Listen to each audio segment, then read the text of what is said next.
Alright guys, so we're underway here with our round 2 feature match. What are these guys' records? I didn't check actually.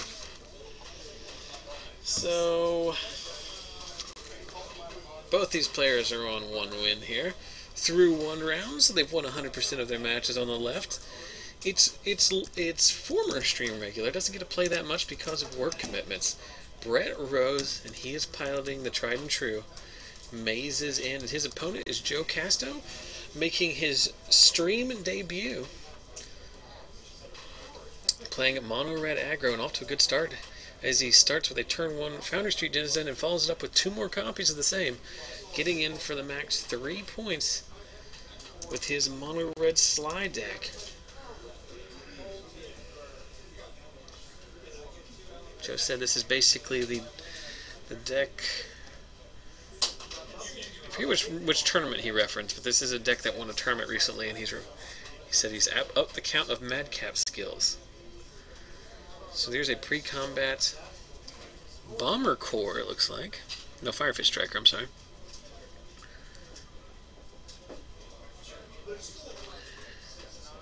Just a little bit of missing our mechanics there. Joe did move to attacks there, but forgot to tap his creatures. So 1, 2, 3, 4, 5, 6, 7, 8, 9 off the Blood Rush from the Rebel Belt. And on his 4th turn, Brett untaps, already down at 8 life, dead on board to a creature spell.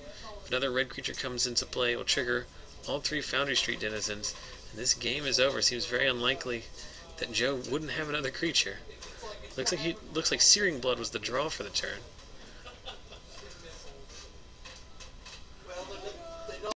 There is an Ash Zealot.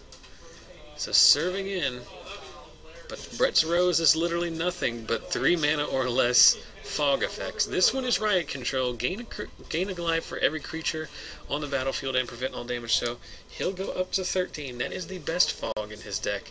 It is the slowest, however. So Joe got him down to 8. The question is, can he finish off the job before Brett finds 10 Guild Gates and a Mazes in? So Brett just plays a green-white Guild Gate and passes the turn back. Joe with the old draw, then untap.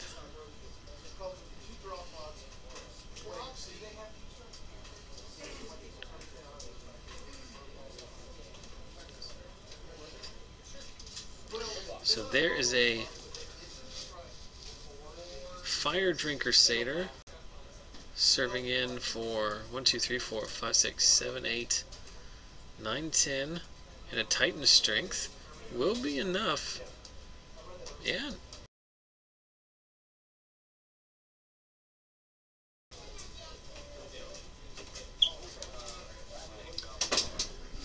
I just figured out what Zach Viglianco's deck is doing. He plays Circle of Flame and then Polymorphous Jest, so it turns everything into 1/1 frogs, and then they all die to Circle of Flame. It's beautiful. Alright, so game 2 underway. Brett Rose and his Mazes in deck. On the play, most importantly here, as he tries to break even against Joe Casto's Boss Sligh deck. Joe again with the turn 1 Foundry Street Denizen as Brett just plays an Orzhov Guildgate and passes back as his deck is wont to do. So we'll see how Joe follows up. Last game, he followed up his turn 1 Denizen with a pair of turn 2 Denizens, and basically ran away with the game from there. So there's a Rakdos Cackler, unleashed, triggering the Denizen, attacking in for 2, knocking Brett down to 18. Just sends a turn back. Joe stuck on 1 land, but his deck, one that can function on just the 1 land.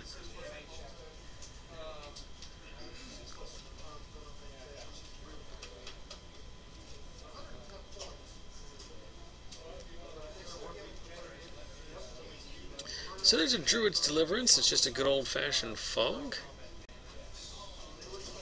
He could populate if he had a creature token on board.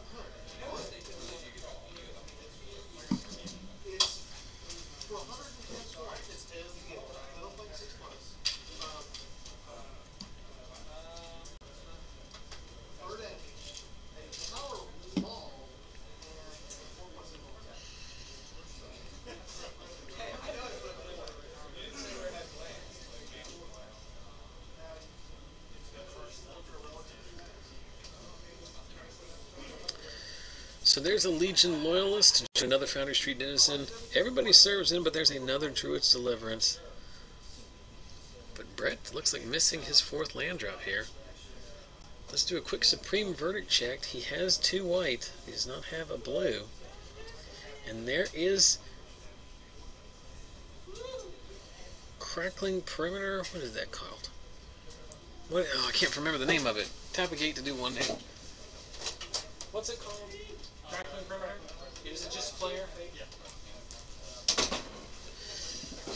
So that's Crackling Perimeter. We'll bring it up on the card viewer because no one knows what that card does, but it's the alternate win condition in the Mace's End deck. Tap a Guild Gate. Do 1 damage to some player. Meanwhile, Joe tries to serve in again, and just an old-fashioned fog is good enough. Joe has found his 2nd land. But falling behind as he knows all of the cards in Brett's hand are spells as he's missing land drops here. So there is a Maze's End, the engine on which this deck works. So end of turn, there's a Skullcrack, a very aggressive use of Skullcrack, as Brett is a Sphinx's Revelation deck, but Joe playing his burn spells very aggressively at this point. I imagine feeling like he's never going to get in for creature-based damage for the rest of the game.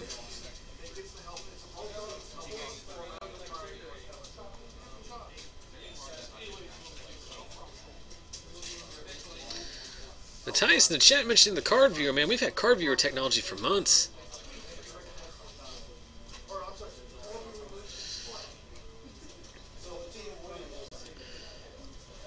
There is another fog. So Joe probably getting frustrated at this point. This follow-up with just a good old-fashioned shock, putting Brett down to 13. Let's go ahead and load up Fire Drinker Satyr to the board here too. I think Joe might be this might be some slight inexperience with the matchup here, as Joe really playing into an eventual Supreme Verdict, which is going to help Brett clean this mess up. Joe finds a Rakdos Guildgate. Just passes the turn back here. Got in 1 incremental damage with the Crackling Perimeter last turn. Really not a point in the game where he can kill Joe in 1 fell swoop, but every point matters.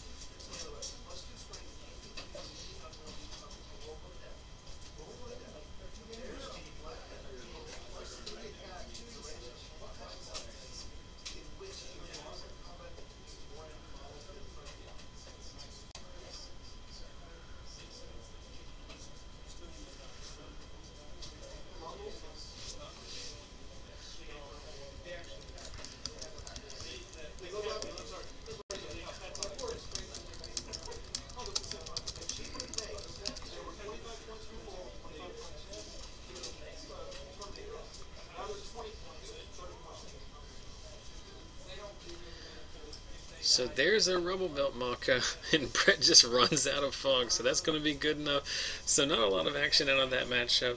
Brett needed to find a verdict or another fog, couldn't do it, so the slew of 1-drops good enough to get there for Joe.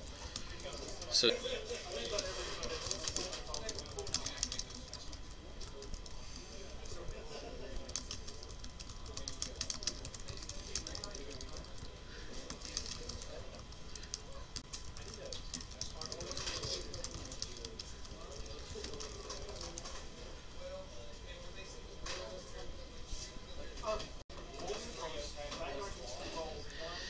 Alright guys, so this one should be a treat. On the left, it's our resident Brewmaster General, Zach Viglianco, and this week, he's playing Blue-Red Tempo. He's playing cards like Gutter Snipe and Young Pyromancer, which in anyone else's hands might signal a normal person's deck that plays Magic the way that Magic is tended to be played.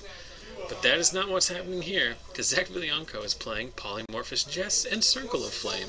He's basically a Gutter Snipe deck, as you see the Young Pyromancers. He's got Molten Birth, he's got some value, but the real key is he's playing Turn to Frog, Polymorphous Jess, and Circle of Flame.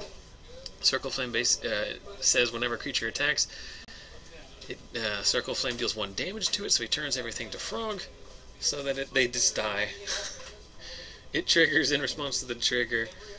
He turns them all into 1/1s and kills them, all the while getting value off of Gutter Snipes and Young Pyromancers with his instant and sorcery heavy deck. His opponent is Brandon Booth, in from Morgantown this weekend, playing Mono Black Devotion. Booth got there in game 1 mostly because he thought Seize at the very right time to not get totally blown out by the combo I just mentioned. He's on Mono Black Devotion, Sign and Blooding himself to dig for some business, discarding a Night Veil Spectre to hand size. So this one should be fun here. Zach has access to 2 Young Pyromancers and 4 untapped mana here. So beatdown is commenced. Brandon all the way down to 2, and Zach just passes back, likely with a handful of instants.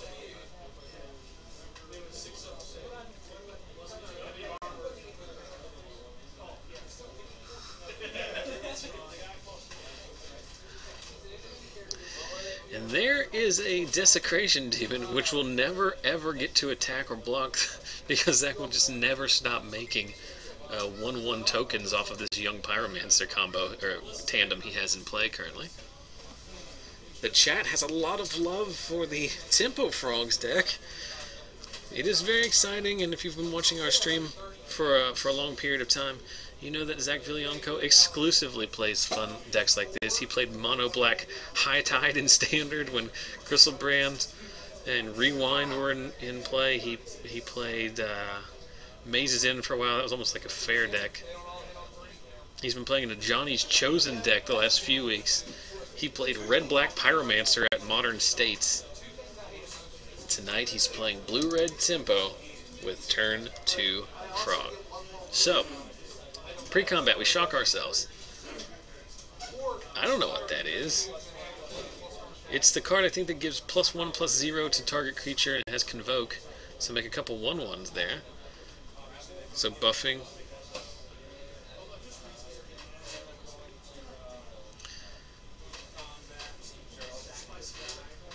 So sacking a token to the Desecration Demon. Serving in for 1, 2, 3, 4, 5, 6. 6 damage thanks to that spell whose name I cannot remember, but whose function I believe I am correct on. I think it gives all your creatures +1/+0 and first strike. I think it has Convoke.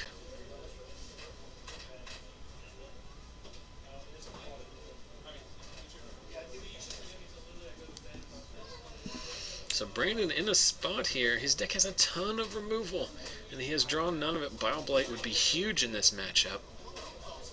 I think he's borrowing, I think this is probably Brandon Gibbs' Mono Black deck. I cannot remember how he has it built. So there's a 5th land, so we're in Gray Merchant range. There's a Pack Rat. That'll do well to complicate things as well.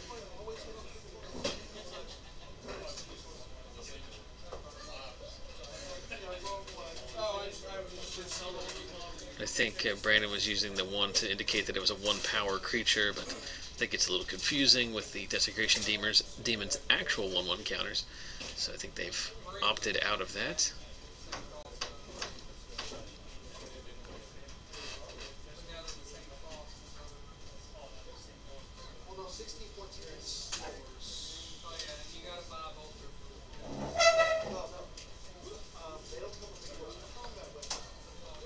Oh, I'm sorry, that card earlier was a, interesting that Zach did not cast anything there. Maybe he had left Dissipate mana up or Dissolve mana up, as he did shock himself with that Steam Vent. But now has 6 mana with 3 cards in hand. But the ground is getting clogged up here a little bit. Weapon Surge was the card. So thanks to Platypus in the chat, +1/+0 to all your creatures, and it has Overload. Or +1/+0 and first strike to a creature, and it has Overload. So that's the mode in which Zach cast it last turn.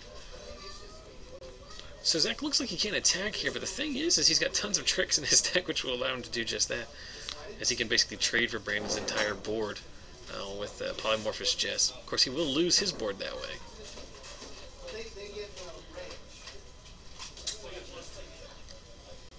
No, we're going real deep now.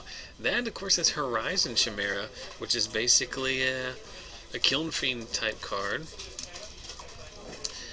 which gets bigger as you... No, Spellbreaker Chimera. Gosh. What is it called? Oh, hey, America, what's going on? Man, do you know what this card is, Aaron? This one, it's like the Is It card. It's like It's a Kiln Fiend. Chimera spell something Chimera. I actually got Spell Heart Chimera. Okay. Spell Heart. I got Chimera. That's as far as I got. Spell Heart. And it's basically like a We Dragonauts clone, right? I don't remember what We Dragonauts is. It's like it's a 1/3. Oh, and no, it's got a Rune Chanter's Pike on it. It's as big. It's a Rune Chanter's Pike is what it is. We Dragonauts gets +2 and +0 every time you cast instant or sorcery. It's like a Kiln Fiend. So this is a... I was thinking about running a deck with like that and Nivix Cyclops and... Yes. Zach he thought about it and then he did it. But more importantly, this deck hinges on the following 2-card combo: Circle of Flame and Polymorphous Jest. That's awesome. He had a point. I walked over to round 1. I had not seen... I know Zach is playing, always going to play some pile, but I didn't see this particular build as of yet. But he was playing Adam Vickers in round 1, and Vickers had like 7 creatures out and could not attack because Zach had 3 Circle of Flame. That's awesome. and they just kept playing draw go because the Sligh deck doesn't play enough burn spells to actually burn them out, and he can never attack with them. I did just close out a game for Lethal with a combination of Launch the Fleet and Brave the Elements. Launch the Fleet's a good card. I think it's oft overlooked. Well, I was about to close out a game before that, and then I was Cyclonic Rifted. And I found out later that it was the Singleton copy of the deck. Oh, that's always fun. So Brandon making a Pack Rat token, and then playing a Grey Merchant. Not sure if he counted the Pack Rat or not. 1, 2, 3, 4, 5, 6. It's a 6-point life swing, so I think he did. As the Pack Rat token is one of the few tokens that adds to Devotion. I think it may be the only one, since it makes a copy of Pack Rat exactly. So Zach flooding out here pretty severely. I don't think his deck wants more than about 4 lands, and he has drawn 7 on the play. As Booth finds another Mutavault here. So he's got 3 Mutavaults, 2 of which can attack, a Pack Rat, and a Pack Rat token, a Desecration Demon to go along with his Grey Merchant. He's got his opponent at 12. Now, Pack Rat, does that give all other... It's a copy of Pack Rat, right? Yes, it makes an exact copy of Pack Rat. And it has power and toughness equal to the number of rats? Yes. Or Pack Rats? Rats. So that's why... So he'll activate the Mutavault? Yes. Okay. So we... So Zach lets him get to combat here. We've got shenanigans. Polymorphous Jess. Turn all creatures into 1/1s. And Zach gets 2 more tokens. If only had a box full of tokens available right next to where these 2 gentlemen are playing. Alright, so they lose all their abilities. So this is what's happening.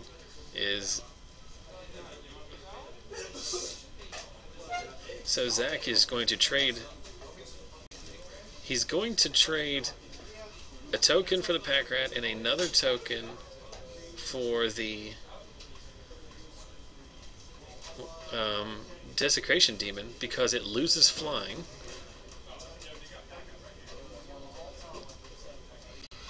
Yeah, I think... There we go. So pretty fun there.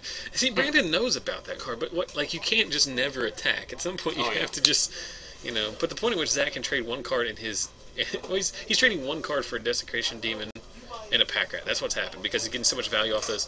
He started with a turn 2 Pyromancer and a turn 3 Young Pyromancer, and Brandon in his all removal deck has somehow not been able to kill either of them. What's his spell heart at? Do we know? Well, I think the only two cards we've cast so far have been Weapon Surge Overloaded and Polymorphous Jess. So I think it's just a 2/3. I know he was looking for Dino Charges earlier. I don't know if he got them.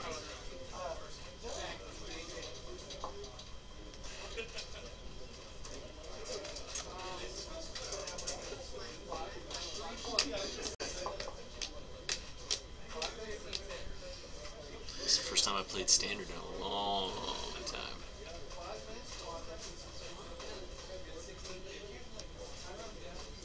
GTQ tomorrow? Yes. Yeah, we are setting up a booth. So I'll be leaving at the exact ass crack of dawn.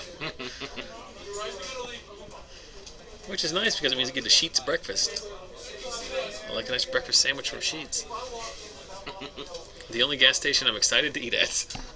Well, there's another one there, a lot of in Maryland, it's comparable to Sheetz called Wawa. Yeah, yeah. And they're, it's also like in Philly Metro. It's like just Is like it? kind of a...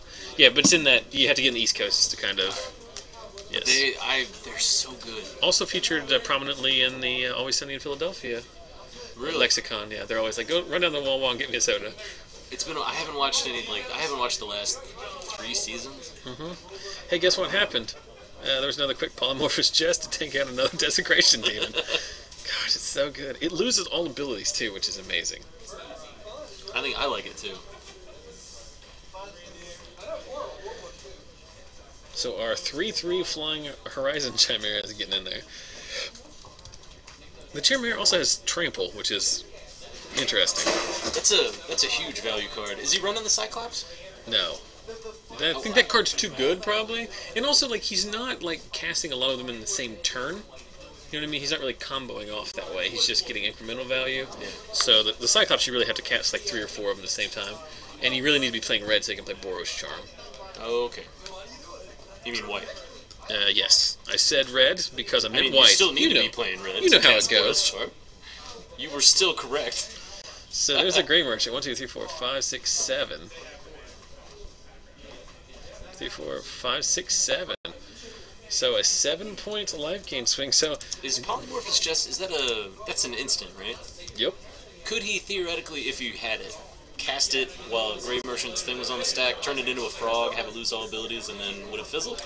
No, because it's a triggered ability. So the trigger's already on the stack. But it doesn't check on resolution? Well, they still have casting costs. So the trigger's already on the stack. So at that point, it's just looking at the card. I got you. I'm not very good at this whole Magic game. We serve in now with what could be 2 5/5 pack rats. Because we have some active mutables. Zach is just content to chump here. And there is, as expected, the Bile-Blight that is so very good in this matchup. So Zach up against it now. I mean, all he needs to do is put, like, 13 more instants or sorceries at his graveyard and he wins. Well, seems reasonable. Brandon has gained 13 life off of 2 Gray Merchants.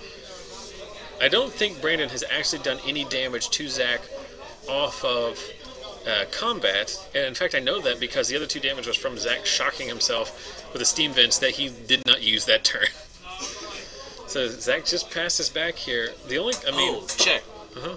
It would resolve for 0 because they... Oh, well, that's what he says anyway. Unknown J08. Well, because there's another Black Devotion, yeah, but like the merchant's trigger itself will go? I guarantee you that does not work like that comment suggests. The cards they lose all abilities, but it's on the internet, so... Right. It doesn't change the casting costs of the cards, and that's good enough. The last card in Zach's hand was, well, he had a Dissolve, which he drew probably 1 turn too late.